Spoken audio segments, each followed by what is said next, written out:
Over the last century, there have been major questions about and progress in gender equality.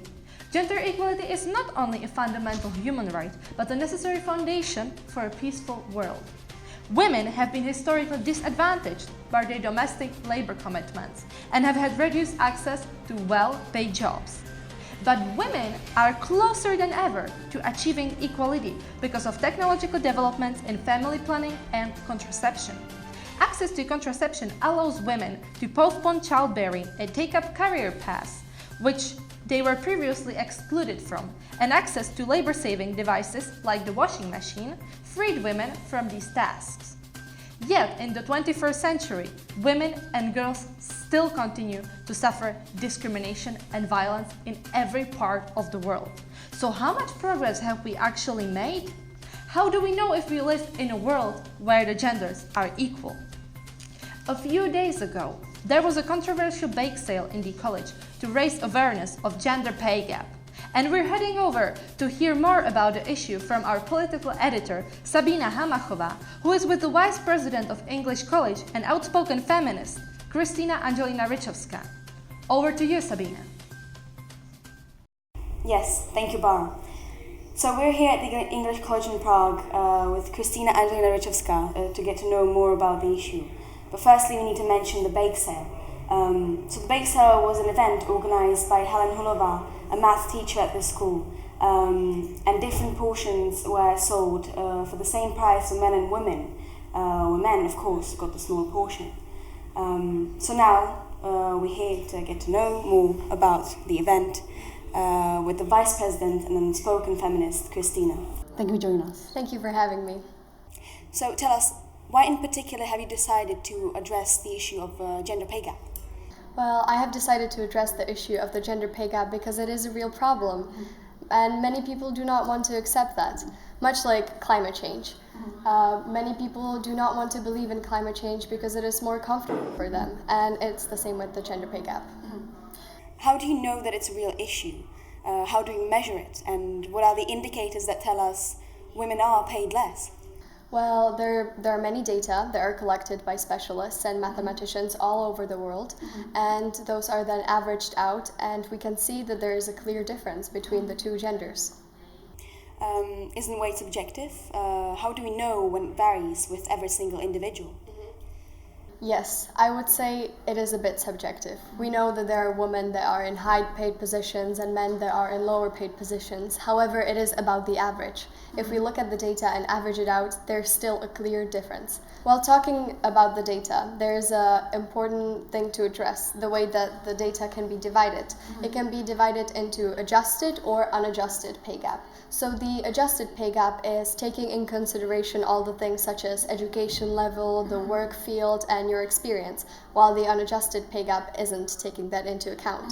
So, for example, if we take Germany, the unadjusted pay gap would be around 22%, while the adjusted pay gap would be around 6%. And that data, there's a big difference in those two data, so it's important to acknowledge that. Yes. So what about the argument that women are paid less on average? Because most of them, or some of them, possess jobs with lower income, such as nannies or nurses. Well, biology definitely plays a role in the issue of gender pay gap. We can see that women have different hormonal structures to men, so we are, naturally speaking, more sensitive and a little bit more emotional than men, while men have more rational thinking and, well, better suited for jobs such as politics. Let's take the example of Angela Merkel, a well-known German politician. She had the good intentions of accepting a lot of refugees to Germany, but it did damage the economy very much. But we need to also look at it from the perspective of this one example compared to hundreds, if not thousands, of men who destroyed the economy even more, started world wars, and put citizens in danger. What about universities, education? Yeah, well, if we look at the data now, there are more women in education than there are men, which is interesting. So why is it that if we are maybe, well, more educated on average, or have more experience in education, why is it that we're still not getting the same equal pay? Let's talk about the process of collecting data again. How does that work exactly? So you have specialists in each country and they collect the data. It's a very simple process. You collect the data, you average it out, and then you just look at the percentage. Also, the largest organization that the data is stored at currently is the United Nations International Labor Organization. The problem with collecting data sometimes can be that it doesn't have to be necessarily completed. So, for example, some organizations will not release all their data about their workers or will not even collect the data. So that can be an issue. And also, as I was talking previously about the adjusted and unadjusted problem, while it is much harder to calculate the adjusted pay gap, the unadjusted is usually what we see more in this mainstream media. Of course, ethics plays a large role in this issue. So, to what extent do you think are men and women in this world pressured to be feminists, or otherwise pressured not to be feminists? Well, I believe that third wave feminism is very difficult to identify specifically. Compared to first wave feminism and second wave feminism, which had a very clear target, it was about getting the equal rights, rights to vote, and also professional legal rights. While third wave feminism is more about social equality, which is very hard to measure. And I feel that some women can get very frustrated by the fact that they cannot achieve what they're trying to achieve. So they restore to more radical ways of solving the issue, such as radical feminism and extreme feminism, which pushes this ideology that I personally do not really agree with. Their ideology is that men are bad and all men are the same, and they are the reason why there is the gender pay gap and other issues such as the gender pay gap. And that is not what feminism is about. It is not about bringing other people down to feel better about ourselves. The core of feminism as a whole is just that we want equal opportunities. That's it. Okay. So thank you for joining us today, and that is all from us here at the English College in Prague.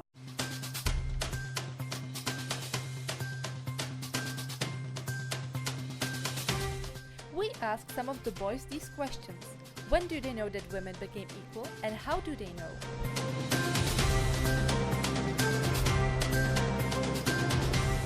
Okay, I think equality is like when 1 + 1 = 2. So I think it's quite an abstract concept, and I don't know if you'll be angry with me for doing this, but I just put it like there. Okay, why do you think that's the point? Because men and women are different. There's always some inequalities. So do you think women are never going to be equal with men? I think men and women are different, certainly in terms of how much they get paid or how they're accepted to universities, to school. In terms of people in positions of power, it should be equal. But it's not, actually. Please take a sticker and put it on a timeline. When do you think women became equal? Well, I'd like to abstain from that because I think it is not too easy to determine, like gender equality, or rather gender fairness, which I think should be called, because, well, equality does not necessarily mean fairness, but I think it's a matter that is simply immensurable because, well, of all kinds of dishonesties one can have. So while sure, as a society we have become quite fair, perhaps it could not be said we're completely fair, perhaps we never will be, and, well, there's no, year in which we could say, okay, we have now achieved perfect fairness. Okay. How do you know that? Well, I mean, it is just an assumption based on, well, let's take the gender pay gap, for example. Surely some employers would choose to employ more men or pay women less because of their disadvantages from an economic point of view, which arguably is not exactly fair. But once again, this cannot be measured too well because these employers can always just deny having done that or having paid the women less for this reason. But I would say that this is one example of why we might not necessarily be, in a state of perfect fairness. And, well, as a society maybe, but on an individual basis, that can differ. Because surely we'll have sexists out there, there's nothing we can do about that.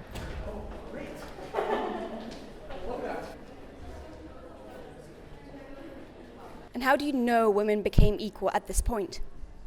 Well, I'm not sure, or I also don't know, but I think in the 90s, the human race sort of learned from its past mistakes in terms of war and inequality and all those different type of things. So in terms of the timeline, when it marks 2000, I think that's when we all realized that we sort of have to accept certain things and adjust to our way of thinking. So we have learned a lot from the past experiences, and from the year 2000 we've started moving on through industrial things, technology. So I'd say 2000 is the year. Well, I can't say that I know for a fact that that's exactly the point where women became equal, but the way that things are going today, I definitely think there's equality in its purest form, by its definition, is still yet to be achieved and is still in the future.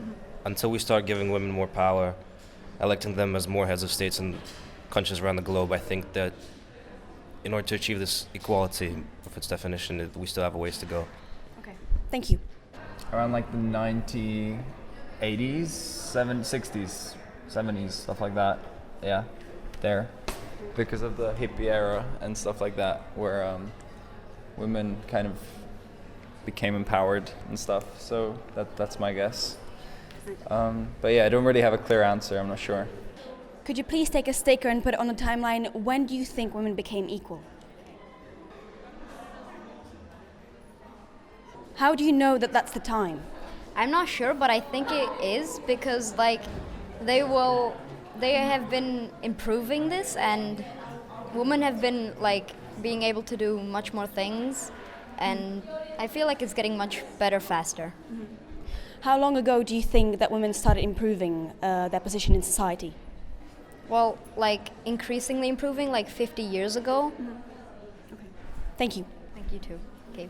Probably somewhere here, in the future, because I don't think even nowadays there's equality between women and men. How do you know that? How do you think that is? You can still see it, for example, from the job perspective, that the woman and the man, they are not, for example, paid equally. You can see it even in the sports, they are not being paid the same wages they're supposed to be, and all these kind of things that are related to this equality thing. So here at the English College in Prague, the bake sale was a big controversy. We can see that on the timeline, most men still think that women are not equal at this point. So there's a bit of a controversy. Although some men do think that women are already equal since about the 40s, most men do not. So is this data reliable? Is it possible that some men feel pressured in front of a camera and give their answers falsely?